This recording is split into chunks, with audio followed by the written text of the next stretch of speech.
औषधांच्या दुकानांचा आज देशव्यापी बंद आहे। ऑनलाईन आणि बेकायदा औषध विक्रीला केमिस्ट संघटनांचा विरोध आहे। ऑनलाईन विक्रीमुळे छोट्या केमिस्ट व्यवसायावर परिणाम होत असल्याचा आरोप करण्यात येतोय।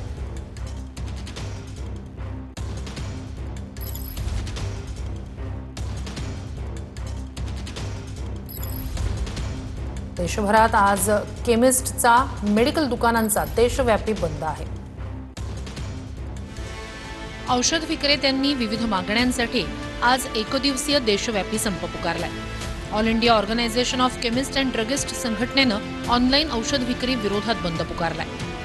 संपामुळे अनेक शहरांमध्ये औषधांची दुकानं दिवसभर बंद राहणार आहेत। मुंबई, पुणे, नागपूरसह राज्यातील विविध भागांमध्ये संपाला प्रतिसाद मिळतोय। हे बंद तुम्ही करूच नाही शकत। हे इमर्जन्सी हे आहे।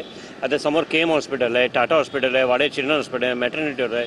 काय इमर्जन्सी झाली, कोणाला पेशंटला औषध वेळेवर नाही भेटलं तर त्याचा जबाबदार कोण? आणि माझे नातेवाईक ह्या हॉस्पिटलला त्याला इमर्जन्सी इंजेक्शन पाहिजे, आता कुठे भेटत नाही तर काय करायचं? आम्ही कुठून आणायचं? हॉस्पिटलमध्ये अवेलेबल नाही आहे, ते देऊन दिलं बाहेरून घेऊन या, तर काय करायचं आम्हाला? आता का आमच्या पेशंटला काय झालं त्याचा जबाबदार कोण आहे?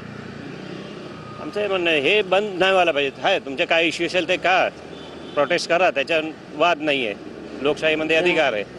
पण पेशंटला तुम्ही बंदी घालून घेता, याच्यामध्ये तुम्ही हायजॅक करता पेशंट।